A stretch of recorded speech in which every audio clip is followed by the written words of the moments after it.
मेरे साथ उल्टा है, विद्यार्थियों ने मुझे शिक्षक बनाया।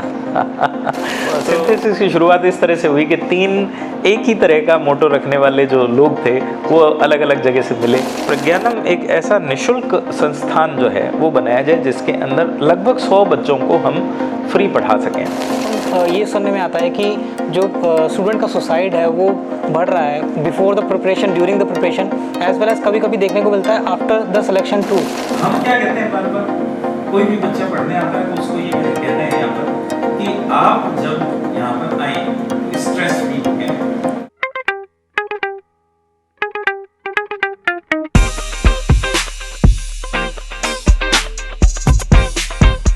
नमस्कार, जय हिंद। मेरा नाम है रौनक खासपुरिया। स्वागत है आप सभी का खासबुक पॉडकास्ट में। Today we will get to know insights of IIT JEE as well as NEET by doctor Shwet Goswami sir. Welcome sir. Thank you. Sir, मैंने आपके आर्टिकल्स के बारे में बहुत सुना है। एक आप कॉन्सेप्ट लेके आए हैं नया, which is Pragyanam. Please explain about that sir. Raunak ji, जैसा प्रज्ञानम के बारे में आपने पूछा, तो प्रज्ञानम हम लोगों ने जो शुरुआत की इसमें, तो इसकी हिस्ट्री थोड़ी पुरानी है कि सिंथेसिस हमने कैसे शुरू किया और उसके बाद प्रज्ञानम कैसे आया। तो मैं सिंथेसिस से शुरू कर दूं तो ज़्यादा ठीक रहेगा, है ना। तो ऐसा था कि जब मेरी ग्रेजुएशन हो रही थी तो मैं वेटनरी से ग्रेजुएट हूँ, तो 2000 के आसपास का समय था और उस समय मेरा ग्रेजुएशन हुआ और ग्रेजुएशन होने के बाद पोस्ट ग्रेजुएशन मैंने 2002 में किया था वेटनरी पैथोलॉजी के अंदर, और उसमें मैं गोल्ड मेडलिस्ट हूँ। तो वहाँ उस समय ऐसा था कि जब हम लोगों ने नीट दी थी, या हम लोगों के टाइम नीट नहीं हुआ करती थी, RPMT हुआ करता था। तो RPMT जब हुआ करता था तो हमें बड़ी समस्या थी, और समस्या ये थी कि यहाँ बीकानेर में कोई भी इंस्टीट्यूट नहीं था। तो इंस्टीट्यूट नहीं था तो कुछ प्रॉब्लम एक पर्सनल ट्यूशन में होती है यार बच्चे को। तो हमें उस समय कोटा में इंस्टीट्यूट का उदय हुआ था, शुरुआत थी, क्योंकि ये 92-93 की बात है जब हम लोग तैयारी किया करते थे। तो उस समय मुझे एक कमी महसूस हुआ करती थी कि एक बीकानेर का बच्चा है तो उसके लिए एक एनवायरनमेंट ही नहीं है। बिल्कुल सर। वो कैसे कोचिंग करे या किस तरह से कॉम्पिटिटिव एग्ज़ाम जो है उनकी तैयारी करके और उसमें फ़ाइट करे। तो ये कमी लगती गई और इस बीच में मेरा वेटनरी के अंदर सिलेक्शन हो गया और उधर मैं चला गया। तो जब 2000 की बात है, जब मैंने पास आउट किया था, तो उस समय तक वेटनरी में ठीक ठाक जॉब हुआ करते थे, लेकिन अनफॉर्चुनेटली कह सकता हूँ या फॉर्चुनेटली कहूँगा कि हम लोगों का जब बैच निकला तो उस समय कोई जॉब नहीं था, क्योंकि गवर्नमेंट ने कोई वैकेंसीज़ नहीं निकाली। तो फिर घर वालों ने कहा पीजी कर लो, तो मैंने पीजी के अंदर प्री पीजी भी उसी टाइम एग्ज़ाम जो है वो होना शुरू हुआ था, तो प्री पीजी दिया और उसके बाद वहाँ पर हो गया। तो मैं नॉन क्लिनिकल साइड चला गया और वहाँ पर मैंने वेटनरी पैथोलॉजी जो है उसके अंदर पीजी की। और पीजी करने के बाद ये कंडीशन थी कि कोई अब जॉब अभी भी नहीं है, तो नहीं होने की वजह से अब घर वालों का भी ये था कि शादी भी करनी है और इस तरह की कंडीशन है, तो आपको कमाई का कोई ज़रिया जो है वो ढूंढना है। तो कुछ बच्चे जो मोहल्ले के बच्चे हुआ करते थे वो मुझसे पढ़ने आ जाया करते थे, और मैं मेडिकल फील्ड की तरफ था, इसलिए उनको थोड़ा सा आइडिया दे दिया करता था। तो आइडिया दे दिया करता था तो वो मुझे कहते थे कि भैया हमको आप जैसा बनना है, और इस तरह से है। आपने मोहल्ले में कई सालों से क्या है कोई डॉक्टर नहीं बना था, तो उनको एक होता है ना कि एक पर्सन जो भी कुछ बन जाता है थोड़ा बहुत, तो उसको आइडियल बना लेते हैं। तो उन 4-5 स्टूडेंट ने जो है मुझे कह दिया कि आप पढ़ाते अच्छा है, डायग्राम बनाते हैं, कुछ इस तरह की कंडीशन होती है, तो आप तो पढ़ाना शुरू कर दें। तो मैंने कहा मेरे से पढ़ने कौन आएगा? तो मैंने कहा हम आ रहे हैं ना, और हम आ रहे हैं। तो मैंने कहा ठीक है, तुम लोगों को तो वैसे ही पढ़ा दूंगा मैं। तो उनको पढ़ाना शुरू किया तो उसमें एक जना जो है उसका सिलेक्शन हो गया और वो मेडिकल में चला गया। नेक्स्ट ईयर जो है दूसरे का हो गया, तीसरा वेटनरी में चला गया, और चौथा जो है वो शिक्षक बन गए। और शिक्षक बन गए तो आज की डेट में अगर देखा जाए तो उनको राष्ट्रपति अवार्ड भी मिला। तो मैं दीपक जोशी सर की बात कर रहा हूँ। सर हमने पॉडकास्ट कंडक्ट करा है सर के साथ में। अच्छा। वो आपकी स्टूडेंट है। Great to hear sir. तो उन चारों ने जो है इतना कुछ अपने साथियों को बता दिया कि सर इस तरह से पढ़ाया करते हैं, ये है, तो आप पढ़ के देखें उनसे। तो इतने में मेरे पढ़ाने की जो इच्छा थी वो भी जागृत हुई, और कुछ अर्निंग का सोर्स भी चल रहा था। इस तरह की कंडीशन थी, उनसे तो कोई अर्निंग हो नहीं रही थी, लेकिन दूसरे बच्चों को जब उन्होंने मोटिवेट किया कि आप जाओ और पढ़ाओ, तो मेरे अंदर ये जागृत हुई कि मैं पढ़ा सकता हूँ। तो जनरली कहा जाता है ना कि शिक्षक जो होता है वो समाज का निर्माण करता है और विद्यार्थियों का निर्माण करता है, विद्यार्थियों का भविष्य बनाता है। मेरे साथ उल्टा है, विद्यार्थियों ने मुझे शिक्षक बनाया। तो इन 4 विद्यार्थियों की वजह से मैं शिक्षक बना, क्योंकि मैं वेटनरी फील्ड से था तो उस तरफ जाना था, लेकिन इस तरफ मैं आ गया। जब ऐसा हुआ तो वहाँ वही बात थी, अकेला जो मैं था वो क्या कर सकता था। तो मुझे मेरे जो पार्टनर हैं उनका साथ मिला। तो मेरे एक पार्टनर हैं मनोज बजाज सर, जो नोखा से हैं। उनकी फैमिली का बैकग्राउंड अगर देखें अपन तो वो बिज़नेस फैमिली से हैं। तो बिज़नेस फैमिली से हट के एजुकेशन की तरफ वो आ रहे थे, केमिस्ट्री पढ़ाते थे वो। उनसे मेरी मुलाकात हुई। जेठमल सुथार सर जो मेरे दूसरे पार्टनर हैं, वो उन्होंने बहुत अर्ली, जब खुद की स्टडी हो रही थी, बहुत स्ट्रगल देखा है उन्होंने, लेकिन तभी पढ़ाना शुरू कर दिया था। बहुत छोटी उम्र में उन्होंने पढ़ाना शुरू कर दिया। तो उनका साथ मिला। उनका भी मेरी तरह व्यू था कि कोचिंग होना चाहिए। तो कोचिंग होना चाहिए, तो हम तीनों ने प्रयास किया इस बारे में। हमने कहा एक पार्टनरशिप करते हैं, और पार्टनरशिप करके और उसके बाद एक कोचिंग जो है उसकी शुरुआत करते हैं। तो सिंथेसिस की शुरुआत इस तरह से हुई कि 3 एक ही तरह का मोटो रखने वाले जो लोग थे वो अलग अलग जगह से मिले, अलग अलग समाज से आते थे हम। एक जो है वो माहेश्वरी हैं, तो बनिया फैमिली से आ रहे हैं, दूसरे सुथार फैमिली से आ रहे हैं, तीसरा मैं गोस्वामी ब्राह्मण फैमिली से था। तो तीनों ने हमने मिल के और सिंथेसिस की नींव रखी। नाम की भी स्थिति यही थी कि सबने कहा कि क्या नाम रखा जाए इसका। तो हम लोगों ने ये सोच समझ के रखा कि सिंथेसिस सारे सब्जेक्ट में आता है।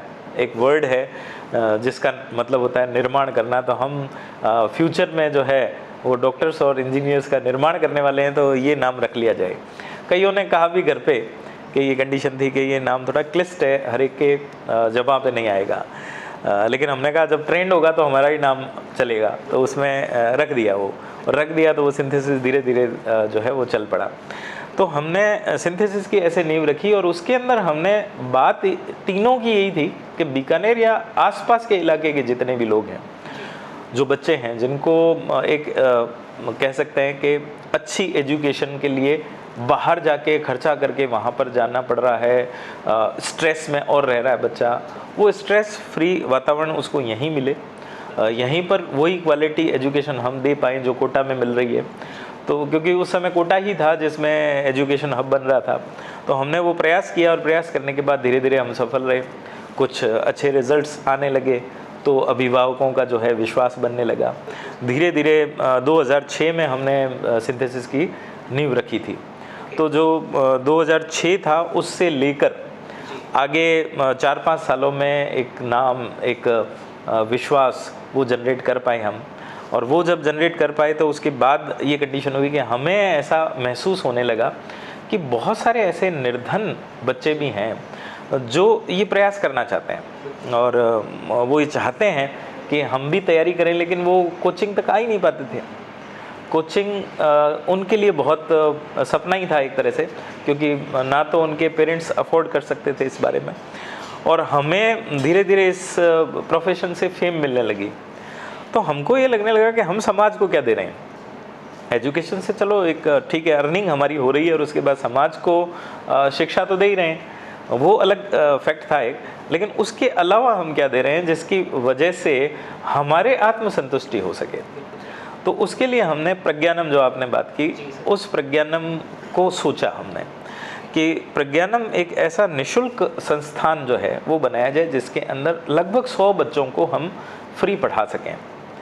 तो ये बड़ा ऐसा कई लोगों ने प्रयास भी किया पहले, और वो प्रयास जो है एक आध साल के अंदर जो है वो ख़त्म हो गया, क्योंकि बहुत मुश्किल था कि निर्धन बच्चों के लिए एक टीम खड़ी करना।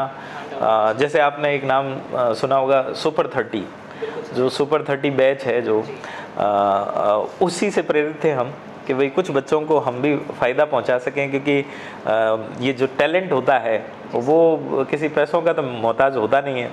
तो टैलेंट तो किसी में भी हो सकता है और सबको सपने देखने का हक है। तो हमें एक फंक्शन था और उस फंक्शन के अंदर दैनिक भास्कर का था शायद, और उसके अंदर हमें एक अवार्ड के लिए तीनों को बुलाया गया। तो हम अवार्ड में गए हुए थे और द्रोणाचार्य अवार्ड कुछ रखा हुआ था उन्होंने नाम इसका। तो उस पर जब अवार्ड हमें दिया गया तो हमारे मन में आई कि अब तो अपने को डिसीजन लेना चाहिए इसी समय कि एक फ्री एजुकेशन का सिस्टम बनाया जाए और उस सिस्टम में हमारी टीम जो है उसके मेंबर्स जाके वो वहाँ पर पढ़ाएं। तो उसी दिन मैंने अपने साथियों से बात की ना, हमने कहा कि आज इसी मंच से घोषणा कर देते हैं अच्छा कि हमें अगर द्रोणाचार्य अवार्ड आप दे रहे हैं तो द्रोणाचार्य जी ने एक थोड़ा सा गड़बड़ काम किया था कि अपने शिष्य जो है जो उनकी मूर्ति से सीखा और उसके बाद उसका अंगूठा मांग लिया था गुरु दक्षिणा में। तो हमने कहा वो हम सुधार करना चाहते हैं। तो हमने उसी मंच से जो है ये घोषणा की थी कि अब हमको आप अगर द्रोणाचार्य गुरु का दर्जा देना चाह रहे हैं आप, तो हम आगे ये संकल्प करते हैं कि निर्धनता के वजह से किसी एकलव्य का अंगूठा नहीं कटेगा, और हम आज से घोषणा करते हैं कि कम से कम 100 बच्चों को हम फ्री पढ़ाएंगे।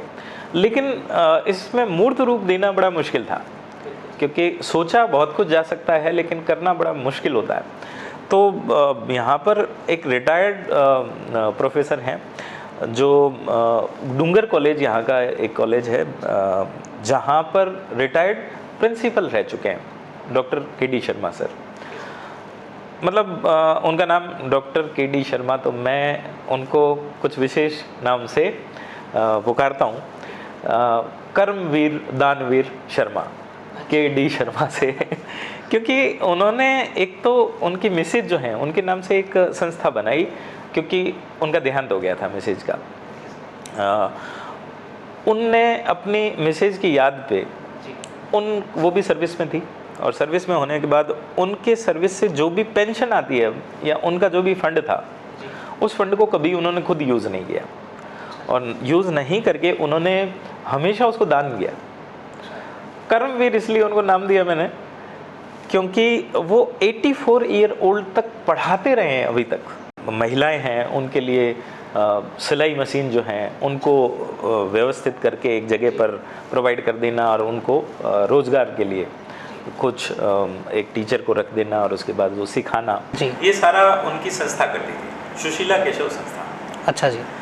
तो वैसे तो उनका नाम केशव, लेकिन मैंने उनको कर्मवीर इसलिए दानवीर इसलिए कि उन्होंने कोरोना के टाइम पे खूब सारा दान दिया उन्होंने। हर बार जब भी ऐसी कंडीशन होती थी तो हमारे साथ सिंथेसिस तो एक पूरी बॉडी है जी, उसके साथ वो खड़े होते थे और उसके बाद वो दान करते थे। तो मतलब हमेशा सोशल कॉजेज में वो लगे हुए थे। तो उनका भी ये मानना था कि सिंथेसिस की टीम जो है जी, वो वहाँ पर आए उनके परिसर में, उनका घर है वो बड़ा परिसर है, तो उस परिसर में उन्होंने अपने घर को बनाई इस तरह रखा है जिससे एक अंडरग्राउंड है, एक ऊपर हॉल है, उसके ऊपर भी उन्होंने रूम्स बनवा दिए जिससे बच्चों को शिक्षा दी जा सके। ठीक है सर। तो उन्होंने हमसे बात की जी, और बात की तो हम तुरंत तैयार हो गए, क्योंकि हमें अपने खुद की परिकल्पना को मूर्त रूप देना था, और उनका साथ मिल गया, इस वजह से हम ये कर पाए। और प्रज्ञानम हमने एक सेपरेट नेम दिया उसको, ना तो सुशीला केशव संस्थान ना ही सिंथेसिस, दोनों का संयुक्त जो वेंचर है उसको नाम दे दिया प्रज्ञानम। और प्रज्ञानम देके हमने फिर उसके अंदर एडमिशन शुरू कर दिए, और पिछले 5 सालों से हम जो है उसको सुचारू रूप से चला पा रहे हैं। लेकिन उसमें हमारे आइडियल वही है, के.डी. शर्मा सर जो हैं उनको वर्क करते हुए जब देखते हैं तो मज़ा आ जाता है कि इस एज तक भी वो यंग जो है फील करवाते हैं हमें, और हम लोग जो है उनसे सीखते हैं बहुत कुछ। तो प्रज्ञानम की ये कहानी थी वहाँ पर। अब प्रज्ञानम जो है उसमें मेरी मिसेज हैं, यहाँ पर भी जूलॉजी जो है वो देखते हैं, उनकी फैकल्टी भी वहाँ पर। एकेडमिक्स, जैसे एकेडमिक्स यहाँ पर मैं देखता हूँ जी, इसी तरह से मिसेज जो है वहाँ पर वो एकेडमिक डायरेक्टर हैं। Okay sir. और एकता गोस्वामी वो वहाँ पर एकेडमिक्स देख लेते जी। हैं, मैनेजमेंट वाला जो है सर देख लेते हैं, और बाकी जी। टीम पूरी जो है पढ़ाने के लिए जो जाती हाँ है जी। वो सिंथेसिस से जाती है। ओके तो उस वजह से ये प्रज्ञानम जो है उसकी शुरुआत हुई है इस तरह से। ओके सर, इसमें प्रज्ञानम में सिलेक्शन का प्रोसीजर क्या रहता है प्लीज़? बिल्कुल, प्रज्ञानम में हमने एक आर्थिक, क्योंकि आर्थिक रूप से जो ये खर्च नहीं उठा सकते ठीक है सर। उन्हीं के लिए इस संस्थान को बनाया हमने। ओके तो उसके लिए एक मिनिमम हमने क्राइटेरिया रखा है कि मंथली जो है 15,000 के आसपास पेरेंट्स या घरेलू जो इनकम है जी। वो उससे ज़्यादा नहीं होनी चाहिए। ओके उसके बाद कुछ 60% जो है क्राइटेरिया, जैसे 12th के अंदर जैसे अपन देखते हाँ हैं जी। उसी तरह से यहाँ पर 10th में हम देखते हैं हाँ जी। कि 10th के अंदर जो है वो 60% तो मिनिमम बच्चे के आई। ओके और उसके बाद वो एक टेस्ट की प्रक्रिया होती है, क्योंकि ज़्यादा बच्चे जब हो जाते हैं तो बिल्कुल उसके अंदर सर। एक टेस्ट भी कंडक्ट करना पड़ता है। तो उस टेस्ट के फाइट करने के बाद जो रैंक बनती है जी। उसके अकॉर्डिंग उनका चयन करते हैं हम। ओके उसके बाद भी अगर ऐसी कंडीशन होती है कि कोई बहुत ही निर्धन है और वो क्राइटेरिया पार नहीं कर पा रहा है, जो कि बार हमने लगा रखा है एक टेस्ट का, ओके तो उसके बाद हमारी कमेटी जो है वो विचार करके उसको एडमिशन देती ओके ओके है ऐसा। तो हमने अभी तक सर के बारे में जाना, सर के लीडरशिप के बारे में जाना और सिंथेसिस की हिस्ट्री के बारे में जाना। We got to know about Pragyanam selection process के बारे में जाना। अभी हम इंटरेस्टिंग पार्ट की तरफ चलते हैं अपने पॉडकास्ट के, which is main focused on IIT NEET JEE preparation. So sir, मेरा आपसे ये पूछना रहेगा कि whether a student should prepare for IIT JEE NEET or should he focus on his skills? देखिए, इसमें ऐसा रहता है कि मेरा मानना तो ये है कि बच्चा जो है उसकी खुद की चॉइस होनी चाहिए। ओके पेरेंट्स का दबाव नहीं होना चाहिए। जी सर। पेरेंट्स उसको कहें कि भाई पड़ोसी का बच्चा जो है वो IITian है, पड़ोसी का बच्चा जो है वो डॉक्टर बन गया, तुम भी बनो। बिल्कुल उसका अपना कैलिबर है और उस कैलिबर के अकॉर्डिंग आज ऐसा परिवेश है पूरा कि उसके अंदर वेरियस जॉब है। बिल्कुल सर। कुछ ऐसा नहीं है बिल्कुल कि ये 2 ही जॉब रह गए हैं, उसकी वजह से बच्चे को प्रेशराइज किया जाए हाँ जी। कि भाई तुम्हें डॉक्टर बनना है या इंजीनियर बनना है। उसके अलावा भी ऐसी विधाएं जो हमारे टाइम थी नहीं, जी। वो अब डेवलप हो गई हैं। आप पॉडकास्ट कर रहे हैं आज, है ना, आप, मैंने सुना है आप इंजीनियर हैं खुद। जी सर। तो उसके बाद आपका चॉइस है। बिल्कुल और उस सर। चॉइस के अंदर आप अपनी चॉइस के अकॉर्डिंग भी अगर करना चाहें, हाँ जी। क्योंकि एक्चुअली देखा जाए तो मैं वेटनरी डॉक्टर हूँ बिल्कुल और सर। वेटनरी डॉक्टर होने के बाद मैंने इस फील्ड को चुना जी और इस फील्ड को चुना, गवर्नमेंट जॉब को नहीं चुना। जी। ये अलग बात है कि जब चुनने की बात थी तब मेरे पास गवर्नमेंट जॉब था नहीं, ओके। तो उसको मैंने या तो मैं उसको ये लेके चलता कि भाई मैं उदास होकर उसके बाद डिप्रेस हो जाऊं और उसके बाद कुछ ना करूं और उसके बाद यही सोचता रहूं कब गवर्नमेंट जॉब आएगी और उसके बाद जी। मैं उसको करूंगा। इसको नहीं करके मैंने इसको अपॉर्चुनिटी माना और ओके, ओके। अपॉर्चुनिटी मान के ये करा कि भाई और अगर आपके पास टैलेंट है कुछ, हाँ जी। उसके बाद उसको फॉलो करें ना। बिल्कुल और सही। बहुत सारे समाज के अंदर ऐसे हर्डल्स आते हैं इसमें जी कि इसमें आपको मना किया करते हैं, आपका परिवार मना करता है कि आपने 7 साल जो है। आपको एक इंटरेस्टिंग बात बताता हूँ कि Sure, sir. जब मैंने शुरुआत की थी पढ़ाने की, जी तो उस समय मैं ये ग्रेजुएशन पोस्ट ग्रेजुएशन कर चुका था। जी। तो उसके बाद एक बुक स्टोर है यहाँ पर, वहाँ Okay. पर मैं अपना पैम्फलेट लेके गया और उसको ले जाने के बाद मैंने वहाँ चिपकाने की परमिशन ली उनसे ठीक कि है सर। यहाँ पर आपके बुक्स खरीदने आते हैं बच्चे, हाँ जी। तो वहाँ पर मैं अपना पोस्टर लगा सकता हूँ क्या, जिससे वो देख के और मेरे पास आ सकें ट्यूशन जी। के लिए। ये सिंथेसिस की शुरुआत से पहले की बात है। Okay sir. तो उस समय मैं पर्सनली पढ़ाने के लिए जो है स्ट्रगल कर रहा था, क्योंकि 2002 में मेरी डिग्री हो गई जी। थी पोस्ट ग्रेजुएशन की भी, तो उसके बाद कुछ कमाना था। बिल्कुल तो ये 2006 में सिंथेसिस शुरू हुआ है, लेकिन मैंने पढ़ाना तो उससे पहले ही शुरू कर दिया। सर भी पहले से पढ़ाया करते थे, दोनों मेरे पार्टनर्स हैं। जी। फिर हमारा मिलना हुआ और उसके बाद सिंथेसिस बना। तो वहाँ पर एक पर्सन मिले, सज्जन थे वो, तो उन्होंने ये पूछा कि आपने क्या कर रखा है आप ये, मैं क्योंकि थोड़ा अलग हटके पोस्टर लगाया था मैंने। ओके अच्छा। रेड सा बैकग्राउंड था और रेड बैकग्राउंड के अंदर एक रेड जो है वो कुर्सी थी और अच्छा। उस रेड कुर्सी के अंदर मैंने खुद रेड शर्ट पहन रखा था और उसके बाद लाइट कलर का पैंट था और उसके बाद मैं इसी तरह से बैठा था जैसे अभी बैठा। अच्छा। तो मैंने फ़ोटो लगा रखा था उसमें और उसके बाद नाम भी जूलॉजी पढ़ाता हूँ मैं, ठीक है। तो जू जैप रखा था उसका कि अच्छा। जू जैप फास्ट जो करवा सकता है ठीक है। उसके लिए वो मैंने पोस्टर बना रखा था। तो उन्होंने उन्होंने कहा आप जो है इसके अंदर तो ऐसा लगता ही नहीं कि आप टीचर हैं आपने तो एक हीरोइक पोस्टर बनाया है, उसके अंदर ऐसी ऐसी कंडीशन करी है।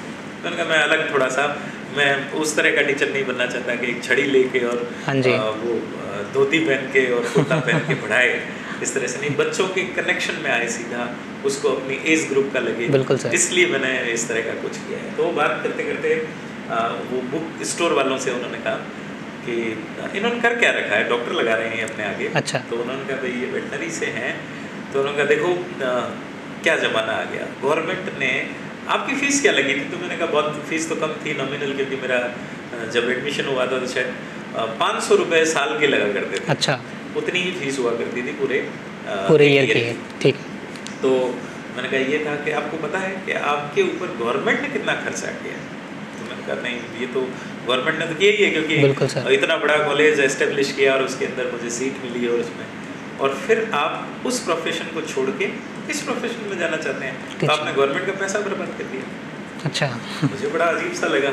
तो मैंने कहा गवर्नमेंट ने मुझे जॉब भी तो नहीं दिया, अभी तक तो जॉब नहीं मिला है मुझे। बिल्कुल सर। तो उन्होंने कहा कि जॉब नहीं दिया तो लाखों रुपए आप पर तो लगे, उसके बाद उसका हिसाब कौन देगा? तो मुझे बड़ा बुरा लगा कि एक नया कोई मेरी स्किल जो है मैं डेवलप करना चाह रहा हूँ, लेकिन मुझे सबसे पहले ही यहाँ रिएक्शन मिल गया कि गलत कर रहे हैं, गलत कर रहे हैं। आपने गवर्नमेंट से फ़ायदा लिया और उसके बाद गवर्नमेंट को दिया कुछ भी। जी।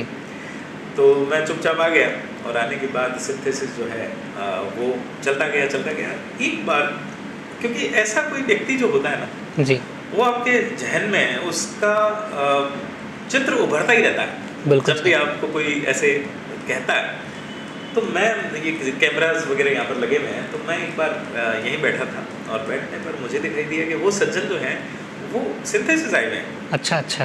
तो मैंने कहा इनको ससम्मान मेरे पास बुलाया जाए। और बुलाने के बाद मैंने कहा सर आपका कैसे आना हुआ? कि मैं तो अपने पुत्र के लिए आया था। ओके। पुत्र के लिए आए थे, आपका पुत्र छोटा है, उसको यहाँ तैयारी करवानी है कि नहीं? तैयारी नहीं करवानी, उसने MSc कर ली, MPhil कर रहा है वो। ओके। और उस MPhil करने के बाद हम चाहते हैं कि वो कोचिंग में पढ़ाए। अच्छा जी। तो फिर मुझे वही बात याद आ गई और उस कंडीशन में मैंने उनको कहा कि सर आपके पुत्र की फ़ीस क्या थी? तो उन्होंने कहा कि फ़ीस तो लगभग इतनी थी कि 300-400 रुपये होगी साल की। मैंने कहा गवर्नमेंट ने कुछ लगाया होगा पर भी। और वो जब लगाया तो उसके बाद अब वो गवर्नमेंट लेक्चरर नहीं बन के कोचिंग में पढ़ाना चाहते हैं। गलत बात है ना? तो उनका क्या कहना चाह रहे हैं आप? मैंने कहा आपको वो एक नव युवक याद है जिसको आपने कहा था कि ये कंडीशन थी? कह रहे सर मैं बिल्कुल भूल गया, और उस टाइम ऐसी कंडीशन मैंने कही थी क्या? तो कुदरत हमेशा उलट के जवाब देती है किसी को, आपको वेट करना होता है। तो आपका जो ये कहना था कि बच्चे को क्या करना चाहिए जी, अपने पैशन को फॉलो करना चाहिए, जो उसका पैशन है उसको शिद्दत से करें। कोई जॉब ऐसा नहीं है जिसमें आप 5 साल लगाएं और उसके बाद आपको रिटर्न ना दे। जी बिल्कुल सही। आप झोंक दें अपने आप को, उसके बाद 5 साल में आप कहाँ पर खड़े होंगे अपने आप आपको समय बता देगा। बिल्कुल तो सही सर। बच्चे पर प्रेशराइज नहीं करना चाहिए हमें, उसका खुद का पैशन है तो वो उसको फॉलो करे। डॉक्टर बनना चाहता है अच्छी बात है, इंजीनियर बनना चाहता है अच्छी बात है, उसके अलावा भी कुछ करना चाहता है तो भी वो करेगा, क्योंकि कर सकता है, इस जमाने में बहुत कुछ हो सकता है। सर अगर अपने बात करते हैं IIT के प्लेसमेंट की आफ्टर 4 इयर्स, तो अभी सर ट्रेंड क्या है कि धीरे धीरे कम होता जा रहा है, प्लेसमेंट का जो रेशियो है वो परसेंटेज है वो कम होता जा रहा है। So what you would suggest to the students अभी अगर जो प्रिपरेशन कर रहे हैं? ये ट्रेंड तो खैर बदलता रहता है जी। ये कंडीशन जब हमने शुरुआत की थी जी 2006 को, क्योंकि आप उस जनरेशन के बाद के हैं। बिल्कुल सर। आपकी शायद कब आपने ग्रेजुएशन या आप NIT से हैं? नहीं सर, मैंने ग्रेजुएशन करा है और 2018 में पास आउट हूँ। 2018 में जी। तो 2006 में ऐसी कंडीशन थी कि उस समय मैथ्स का बूम था जी, और हमने इंस्टीट्यूट शुरू किया था बायो का। अच्छा जी। क्योंकि जनरली हम तीनों इसी फील्ड से हैं, बायो से। तो ट्रेंड ये था कि उस समय सिर्फ जो IIT करना चाह रहा है बच्चा, जो मैथमेटिक्स लेना चाहता है, उन्हीं की भीड़ दिखाई देगा करती थी। हमारे यहाँ पर एक इंस्टीट्यूट और शुरू हुआ जो मैथमेटिक्स की तरफ था, उनका रुझान, अच्छा, और हमारा जो था बायो की तरफ था। ठीक है सर। तो उस समय हमें 150 बच्चे करने में भी जोर आ गया था, अच्छा, क्योंकि बहुत कम बच्चों से हमने शुरुआत की थी और हमें ऐसा लगने लग गया था कि हमने बहुत ही गलत जगह गलत समय पर ये फैसला किया है, और फैसला करने के बाद हमने ये कंडीशन की। लेकिन धीरे धीरे वो समय बदला। अब जैसा अभी आप कह रहे हैं कि प्लेसमेंट बहुत कम मिल रहा है और बहुत सारी चीज़ें हैं, लेकिन ऑप्शन भी तो बहुत सारे हैं, और बिल्कुल सर। जिसके अंदर वो फॉलो करे तो उसके बाद वो बहुत ट्रेंड में आ सकता है। तो मेरा कहना तो उनके लिए यही है कि ठीक है, अगर आपकी चॉइस जो है हाँ जी। मैथमेटिक्स है तो आप उसको फॉलो करें, और उसके बाद IITian आज भी कम नहीं है। हमको तो अपनी एक सीट से मतलब है, बाकियों की क्या कंडीशन होती है उससे कोई फ़र्क नहीं पड़ता। आपको अगर पैशन है और उस तरफ जाना चाहते हैं, ऑप्शंस तो क्रिएट होंगे, बिल्कुल सर। नए नए क्रिएट होते जा रहे हैं। कई ऐसे फील्ड होंगे जो शायद आप जब पास आउट हुए उस समय वो फील्ड थे ही नहीं, बिल्कुल सर, वही लेकिन नए अब वो क्रिएट हो गए। बिल्कुल सर। और वैसे तो देखा जाए तो AI का ज़माना आ गया, बहुत सारी चीज़ें हो गई, तो बिल्कुल धीरे सर। धीरे जो है जॉब भी कम होते जा रहे हैं, लेकिन उससे जॉब बनते भी जा रहे हैं। तो इसलिए बिल्कुल उस पर सर। घबराना नहीं चाहिए। ट्रेंड तो देखो बदलता है। बिल्कुल सर। जैसा मैंने अभी आपसे कहा कि हम लोगों ने वेटनरी की इसलिए थी कि उस टाइम जॉब जल्दी मिल जाता था, जी। और मुझे मिला ही नहीं, तो क्या दूसरा जॉब नहीं मिला? सही तो बात है आप उसमें उन बच्चों को तो यही कहना चाहूँगा मैं कि अगर आप फॉलो कर रहे हैं उसमें, ग्रेजुएशन आपने कर ली है, जी। आज जॉब नहीं है तो आप क्रिएट करने की सोचें, आप अपनी टीम बनाएं इस तरह की, और गवर्नमेंट जॉब मिलेगा या नहीं, या कोई कंपनी आपकी बनेगी या नहीं, जी। उसको नहीं सोचते हुए आप नई कंपनी बनाने की सोचें। खुद भी तो हम बहुत कुछ कर बिल्कुल सकते हैं, सर। और वो कर सकते हैं, तो जॉब तो आप क्रिएट कर देंगे। कर सर। मीन्स कि all of the crux is that कि अपॉर्चुनिटी की आप तरफ आप मत जाएं, आप अपॉर्चुनिटी क्रिएट करें। जी। सर मैं ये पूछना चाहता हूँ कि during the preparation of any examination sir हम ये सुनने में आता है कि जो स्टूडेंट का सुसाइड है वो बढ़ रहा है before the preparation, during the preparation, as well as कभी कभी देखने को मिलता है आफ्टर द सिलेक्शन टू। ऐसा क्यों हो रहा है सर? बच्चे इतना प्रेशराइज क्यों फील करते हैं? देखिए, एक तो इसमें थोड़ा सा मेरा व्यू अलग है, क्योंकि सुसाइड के केस जो हैं, जी, नो डाउट गवर्नमेंट ने भी इसके लिए गाइडलाइन जो हैं वो जारी की। यहाँ तक कि जो पिछले हमारे मुख्यमंत्री साहब थे, जी। उन्होंने एक मीटिंग की थी, और उसमें हमारे बजाज सर जो हैं मेरे पार्टनर, ओह उनको भी बुलाया था। बीकानेर की Great. तरफ से उन्होंने रिप्रेजेंट किया था, ग्रेट सर। और कोचिंग की तरफ से, और इस समस्या को लेके जो कोटा में बहुत ज़्यादा है, जी सर, बिल्कुल। तो वो ज़्यादा होने की वजह से उन्होंने सारे कोचिंग जो इंस्टीट्यूट के संचालक थे उनकी एक मीटिंग ली थी। जी, और मीटिंग लेने के बाद कुछ फैक्ट्स थे, उन फैक्ट्स को उन्होंने चर्चा में लिया था, और उसके बाद उन्होंने कहा था कि बहुत सारे मोटिवेशन की ज़रूरत है। उसके बाद बहुत सारी चीज़ों में नो डाउट ऐसा कुछ हो रहा है, जी, स्ट्रेस बहुत फील कर रहा है बच्चा, जी, और उसकी वजह से ऐसा कंडीशन हो जाती है। लेकिन कई बार ऐसा होता है ना कि कोई चीज़ प्रचलन में आ जाती है, और जी। उसको फिर हाईलाइट किया जाता है। हाईलाइट करा जाता है। तो एक कारण ये भी है कि देखो, सुसाइड अलग मैटर है, उसके कई पहलू होते हैं, उन पहलुओं में स्टडी ही उसका कारण हो, जी, उसको भी गवर्नमेंट ने भी नहीं माना है। ओके, उसमें भी अगर मान लीजिए कि 50 सुसाइड होते हैं, जी। तो उसके अंदर 30-40 के अंदर तो कारण और कुछ ही होता है, ओके। पढ़ाई नहीं होती, पढ़ाई नहीं होती पढ़ाई का स्ट्रेस नहीं होता, लेकिन फिर भी ये कंडीशन है कि कुछ तो होता है। कुछ। जी तो सर, हम भी मानते हैं और बिल्कुल गवर्नमेंट भी मानती है। अनडाउटेडली। तो उसके अंदर एक जिस तरह की गाइडलाइंस हैं, उसकी जगह मनोचिकित्सक जो है उसको एक कोचिंग जो है जी, उस पर उसकी देख रेख में होना चाहिए। Okay sir. मोटिवेशनल सेमिनार होने चाहिए, जी, बच्चों से इंटरेक्शन जो होता है टीचर्स का, जी। जो कि बीकानेर के अंदर एक भी केस नहीं है ऐसा। अगर अच्छा। आपको ये बहुत आश्चर्य होगा कि कोचिंग वर्ड तो यहाँ पर शुरू हो गया था 2006 से, से, हम लोगों ने शुरू बिल्कुल किया सर। था। लेकिन उसके बावजूद भी एक भी बच्चा जो है इस तरह का कोई केस आपको बीकानेर में नहीं मिलेगा। Great sir, great. और बीकानेर में नहीं मिलने के लिए हम लोगों ने उनसे कहा भी था, हमारे साथी हैं यहाँ पर कॉन्सेप्ट चलाते हैं जी, भूपेंद्र मीटर से, ओके सर। वो भी, जी, तो वो भी बजाज सर के साथ गए थे, तो उन्होंने भी ये ध्यान कराया था और मुख्यमंत्री साहब को कहा था कि सर ये केस स्टडी होनी चाहिए कि बीकानेर में ऐसा क्यों नहीं है। बिल्कुल सर। ये जो चीज़ है उसके अंदर बीकानेर में क्यों नहीं हुआ है। और उसका एक कारण भी सजेस्ट किया था कि यहाँ की जो फैकल्टीज़ हैं, यहाँ के जो कोचिंग्स हैं, उनका सीधा इंटरेक्शन है अपने बच्चे से, इसलिए वहाँ भीड़ बहुत ज़्यादा है, और भीड़ बिल्कुल। ज़्यादा होने की वजह से आज यहाँ पर जो भी बच्चा आ रहा है जी। वो किसी न किसी तरीके से हमें जानता है, बिल्कुल सर। और हम उसे जानते हैं, उसके परिवार को जानते हैं। जी सर। तो उसका हमारे पास आना, अपनी समस्याओं को लेके डिस्कस कर पाना, अगर बच्चे को छोड़ के जाते हैं तो वो जी। एक दूसरे घर में छोड़ के जा रहे हैं ऐसा महसूस करते हैं, और ये महसूस करना ही उसको इससे बचाता है। बिल्कुल सर। आज आपके आने से पहले, आज क्या है, बहुत बिजी शेड्यूल था, तो आपने जो एक योग गुरु हैं उनका नाम सुना होगा, तो उनको नवीन जी मेघवाल, ओके सर। जो योग गुरु हैं, जी जी जी। तो वो अपने जो कानून मंत्री हैं, अपने जो मेघवाल साहब, बिल्कुल सर। अर्जुन राम जी, ठीक है। उनके सुपुत्र हैं, लेकिन उनके सुपुत्र होना वो अलग चीज़ है, योग गुरु होना अलग चीज़ है। तो उनका एक प्रोग्राम था, और उनके प्रोग्राम से ही मैं बच्चों को अभी संबोधित करके ही आया हूँ, और बच्चों से जब बात कर रहा था मैं, तो बच्चों को मैंने ये कहा था कि देखो, इंडिया जो है उसके अंदर आपकी जो समस्याएं हैं उसका पहले से निवारण है। एक बच्चा जब स्टडी करता है तो उसको तनाव होता है। हम क्या कहते हैं, बार बार कोई भी बच्चा पढ़ने आता है तो उसको ये कहते हैं यहाँ पर कि आप जब यहाँ पर आए तो स्ट्रेस फ्री हो गए। दूसरा, आप स्वस्थ रहें, आपका आहार ऐसा होना चाहिए जिससे आपको रोग जो है ना मिले। हम उसे कहते हैं कि किसी भी नेगेटिविटी से आपको दूर रहना है।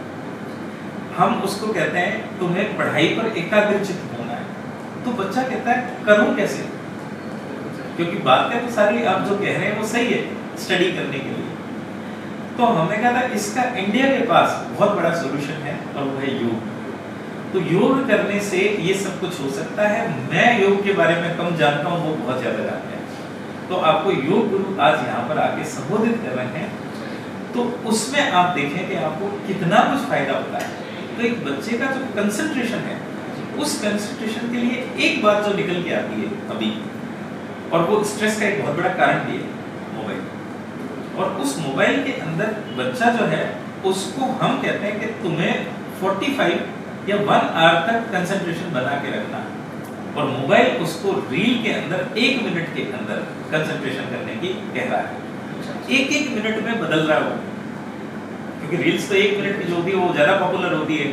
उसका माइंड जो है वो एकाग्र होना चाहिए 45 मिनट में, 60 मिनट्स के अंदर, और वो कितना रहा है 1 मिनट में।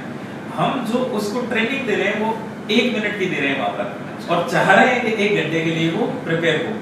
तनाव तो बढ़ेगा ही बढ़ेगा, क्योंकि उसको जब पढ़ना है, इतना बड़ा लक्ष्य जिसके अंदर हम कहते हैं IIT क्रैक करे, एम्स जाए, वो कैसे करेगा। तो उसको सबसे पहली शपथ तो हम यही दिलाते हैं कि तुम मोबाइल से दूरियां बनाओ। मोबाइल नहीं होगा तो तनाव नहीं होगा। तनाव की वजह से अगर सुसाइड के थॉट्स आते हैं, नेगेटिविटी आती है, तो वो तनाव से दूर रहेगा। तो एक तो बहुत पेरेंट्स से भी मैं कहना चाहूँगा कि जो छोटा बच्चा होता है उसको मोबाइल देके बिजी रखना ये बहुत गलत है। उसको बिजी ना रखें, अपने परिवार के साथ मिला के और बिजी रखें। अभी क्या होता है, वर्किंग है, माता भी वर्किंग है, पिता भी वर्किंग है, तो उस वजह से उसको बच्चे को मोबाइल दिया और उसके बाद छोड़ के और अपना काम करने लगे। उसके बाद वो यूज हो जाता है मोबाइल के, और उसके बाद सारा तनाव वहाँ से शुरू होता है। तो बच्चे में तनाव की वजह से जब कंडीशन आ रही है तो पेरेंट्स का भी योगदान होता है। टीचर्स बहुत उससे फ्रेंडली रहे कि उसकी समस्याओं का सीधा निवारण होना चाहिए, तो उसके संपर्क में रहें। उसके फ्रेंड्स, उसका बड़ा योगदान होता है। फ्रेंड्स सिर्फ ऐसा ही नहीं है कि मौज मस्ती में फ्रेंड हो। अगर कोई ऐसा साइन उसको दिखता है कि ये डिप्रेशन में जा रहा है, वो तुरंत पेरेंट्स को बताए उसके। आज तक तो आप देखते हैं कि हमारे जो फ्रेंड्स हुआ करते थे उनको हमारे पिता भी जानते थे, माँ भी जानती थी, बहन भी जानती थी, भाई भी जानते थे। आजकल पता ही नहीं कौन किसका फ्रेंड है। तो वो परिवार से संपर्क ही नहीं हो सकता। तो संपर्क नहीं होने की वजह से वो उनको बता ही नहीं पाता। टीचर्स को बताएं सीधा, टीचर्स कुछ कर सकते हैं तो वो करें, क्योंकि ऐसी कंडीशन में कई बार ऐसा होता है कि बहुत तनाव में होता है, और तनाव में कोई व्यक्ति होता है तो उसके बाद बहुत ज़्यादा उसको आवश्यकता होती है किसी साथी की। तो टीचर साथ दें उसका, उसके साथी जो हैं, क्योंकि इसके लिए 12th जो है उसके अंदर एक चैप्टर भी है बायो में, ह्यूमन हेल्थ एंड डिजीज। उसके अंदर पूरा कुछ ये डिस्क्राइब कर रखा है कि एक एडिक्शन की तरफ क्यों जाता है बच्चा, क्यों वो चाहता है कि मुझे कुछ साथ मिले किसी का, क्यों वो गलत संगति में पड़ता है, उसको कैसे रोका जा सकता है। तो उसमें ये सारे फैक्टर्स हैं जिनको अगर हम ध्यान रखें तो ध्यान रखते हुए ये सारी चीज़ें रुक सकती हैं, तो रोका जा सकता है। सर इन शॉर्ट हम कहना चाहते हैं अपने यूज़र्स को कि जो मोबाइल हम यूज़ करते हैं वो थोड़ा कम कर दीजिए, इससे आपका स्ट्रेस ऑलरेडी कम हो जाएगा, और साथ ही साथ आपको physical activities, mental activities, yoga भी करना चाहिए, जिसकी वजह से अल्टीमेटली बिल्कुल। और मैं ये भी कहता हूँ बच्चों को कि कम से कम एक स्पोर्ट्स में आपकी भागीदारी होनी चाहिए, क्योंकि स्पोर्ट्स आपको सिखाता है हारना। हाँ, क्योंकि हारते भी हम क्रिकेट के बहुत शौकीन हैं और उसके अंदर हम देखते हैं कभी इंडिया हार भी जाती है, कभी जीत भी जाती है। तो टीम जो होती है वो हारना भी सीखती है। यहाँ पर बच्चा जो है हमेशा जीतना ही चाह रहा है। हाँ जी, हाँ जी, हाँ जी। जब उसको छोटी सी हार मिलती है तो उस वजह से वो सुसाइड कर लेता है। बिल्कुल सर, जबकि उसको हारना भी आना चाहिए। Very deep sir, very deep meaning. Sir coming back to the personal and professional life, मैं आपसे पूछना चाहता हूँ कि आपका सबसे प्राउड मोमेंट क्या रहा इस पूरी लाइफ के अंदर, कह सकते हैं, या फिर आप सिंथेसिस के अंदर कह सकते हैं? प्राउड मोमेंट तो बहुत सारे रहे, वैसे ऐसा कोई स्पेसिफिक तो नहीं रहा कोई प्राउड मोमेंट जी। प्राउड मोमेंट तो यही रहा कि मेरी माता जी और मेरे पिताजी जो हैं वो हमेशा ये चाहते थे जी कि मेरा बच्चा जो है, हम 4 भाई हैं, एक बहन है, तो हमारे बच्चे जो हैं वो इसी बीकानेर में रहें, कहीं बाहर ना जाएं। ओके। मेरे बाकी के जो ब्रदर हैं जी, उनकी सर्विस यहीं रही। Okay sir. उसके साथ सिस्टर है, उनकी शादी यहीं हुई बीकानेर। अच्छा। और मैंने भी अपना जॉब यहीं किया। तो उसके बाद इससे ज़्यादा उनको प्राउड की बात नहीं थी कि हमारे सारे बच्चे जो है सेट हुए, और सेट होने के बाद बीकानेर में ही यहाँ किया, और जो सिंथेसिस की उपलब्धियाँ देख के और उसके बाद उनके चेहरे पर जो खुशी देखता था वो उसी में मुझे प्राउड होता था कि आज मेरे माता पिता जो हैं उनका सपना, उनका ये भी था कि मेरा एक बच्चा जो है वो डॉक्टर बने। अच्छा। और डॉक्टर बने तो उसमें मैं वेटनरी डॉक्टर बन के वो पूरा कर पाया, लेकिन उससे ज़्यादा खुशी जो है इतने सारे डॉक्टर बनाने की वजह से उनमें जो प्राउड दिखता था, हर बार रिजल्ट आता था। अच्छा। वो प्राउड मोमेंट होता था। सर, और हर साल अगर सिंथेसिस के बारे में देखा जाए तो हर साल हमारे बच्चे जो हैं इतने अच्छी रैंक पर जब आके वो डॉक्टर बनते हैं, इंजीनियर बनते हैं, उससे ज़्यादा प्राउड कुछ होगी। सर स्टार्स ऑफ, अगर आपने बात करें स्टार्स ऑफ सिंथेसिस, तो कुछ बच्चों के नाम लेना चाहेंगे जिनको देख के आपको लगा कि मैंने इनको पढ़ाया और आज ये बहुत ज़्यादा हाइट पर? बहुत सारे हैं, 1-2 का नाम अगर मैं लूँगा तो ये पार्शलिटी है ना, क्योंकि उसमें हमारे लिए प्रत्येक बच्चा जो सफल हुआ और जो असफल भी रहा अपने एग्जामिनेशन में, लेकिन जीवन में सफल रहा, उन सब पर प्राउड है, क्योंकि एक एक बच्चा हमारे लिए मैटर करता है। चाहे वो लास्ट रो में बैठता हो, चाहे पहली रो में हो, उपलब्धियां तो होती रहती हैं। बिल्कुल सर। तो उसमें किसी एक विशेष, क्योंकि ऐसा ही एक सवाल था और उसके अंदर मुझसे पूछा गया था कि पिछले साल मेरे बच्चे का सिलेक्शन हुआ मेडिकल में। ओके। उससे पहले बिटिया जो है उसका वेटनरी में हुआ था। Great sir. तो उसकी वजह से मुझे कुछ कहा कि उन्होंने कहा कि आपके सारे बच्चे जो हैं वो सेटल हो गए, तो हमें बहुत खुशी है, आपके 2 ही बच्चे हैं ना।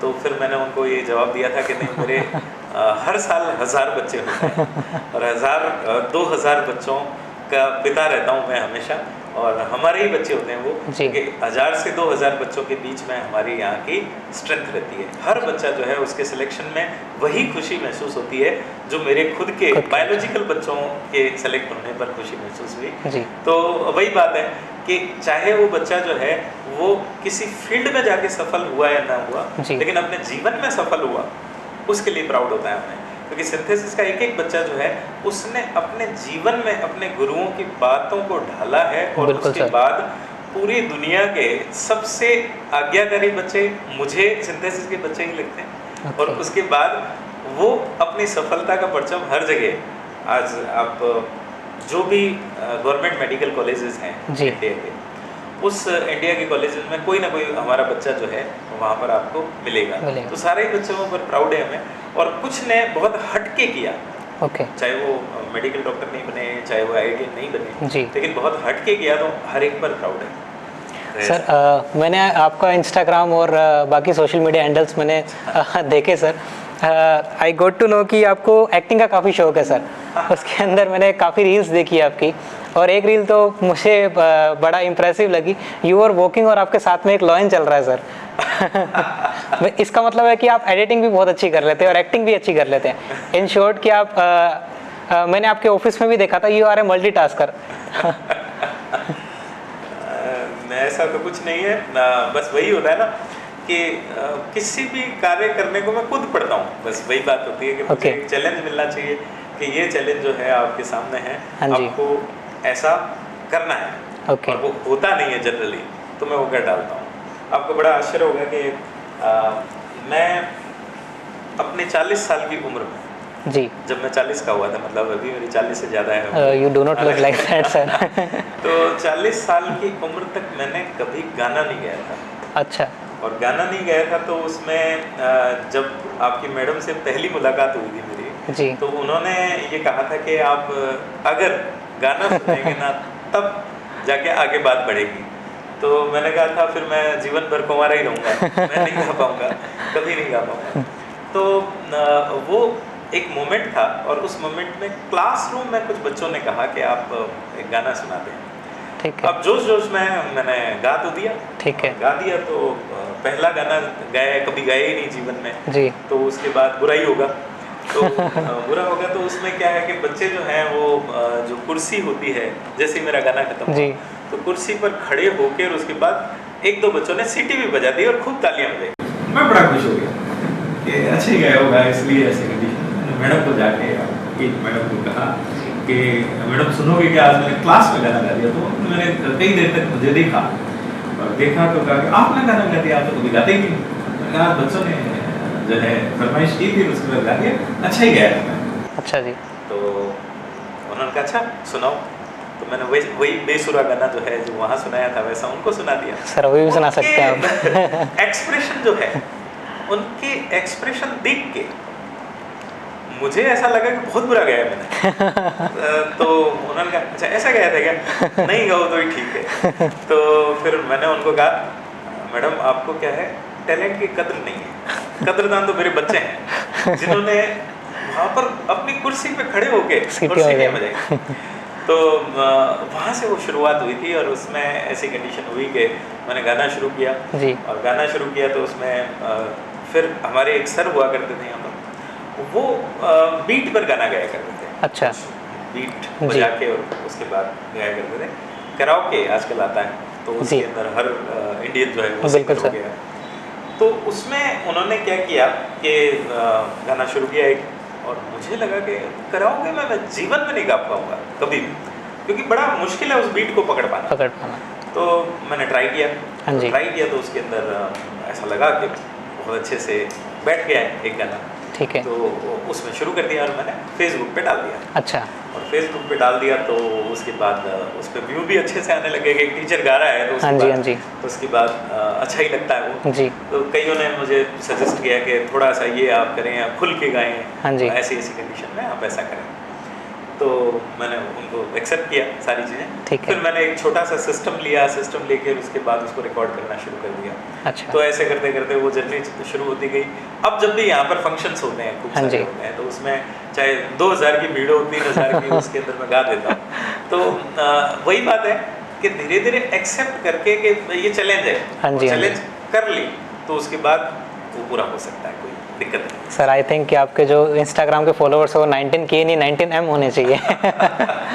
जिस तरह से आपका टैलेंट है सर। सर मैं ज़्यादा ध्यान नहीं देता, बस कर देते हैं। सर जो मेन सब्जेक्ट्स रहते हैं IIT नीट और JEE की प्रिपरेशन करने के लिए, उसके अंदर फिजिक्स, केमिस्ट्री, बायो रहते हैं, मैथ्स रहते हैं, 4 देयर आर मेन सब्जेक्ट्स।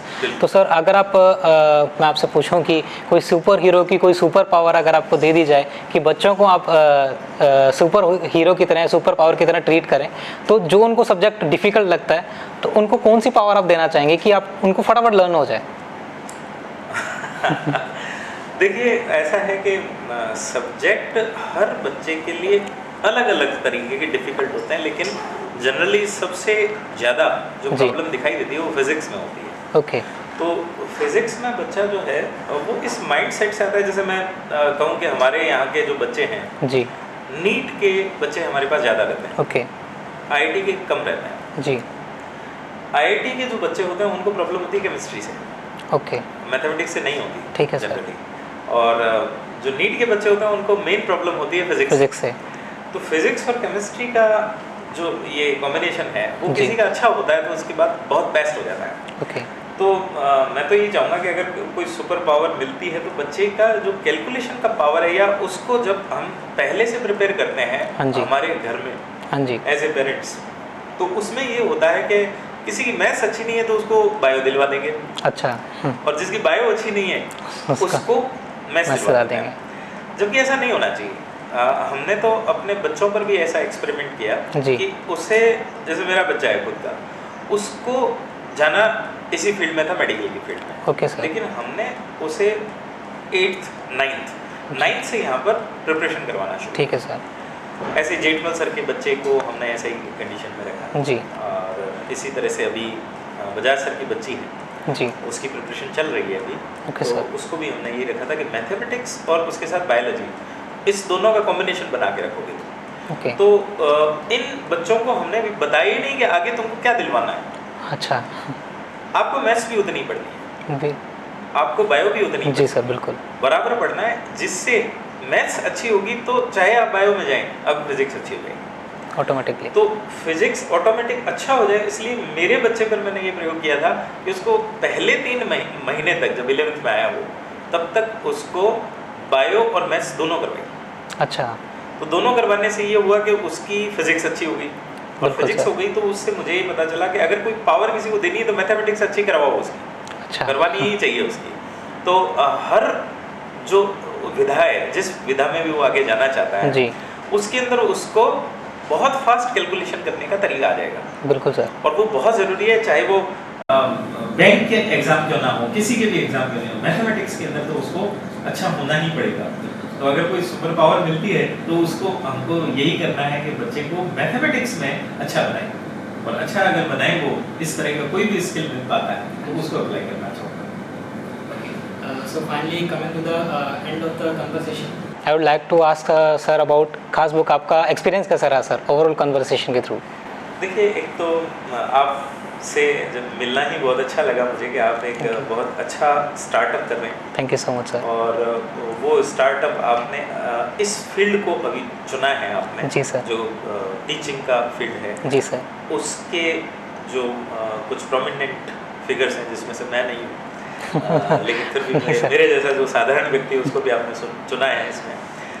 बाकी आपने जिन जिन लोगों को चुना है वो बहुत बड़ी विभूतियाँ हैं, जी थैंक यू सर। जो पहलू हैं उनको छूने का प्रयास किया है, बहुत अच्छा प्रयास है आपका, और आपकी खास हो, बहुत खास हो, ये हमारी दुआएं हैं। और आगे जाके मैं जब आपसे अगली बार मिलूँ तो बहुत बड़ा प्लेटफॉर्म ऐसा मैं उम्मीद करता हूँ कि आप जो आपकी टीम है, आप हैं, तो वो जिस तरह से लगे हैं और जिस तरह से आप लोगों ने इसकी शुरुआत की है, तो वो ये इंडिकेशन करता है, तो पूतरा पर पालने में दिखे, ऐसी एक कहावत है हमारे यहाँ। तो जो बच्चा होता है वो पालने में जब होता है तब उसका फ्यूचर दिखाई देने लगता है। जी सर। तो आपकी खास बुक का खास जो फ्यूचर है मुझे जी।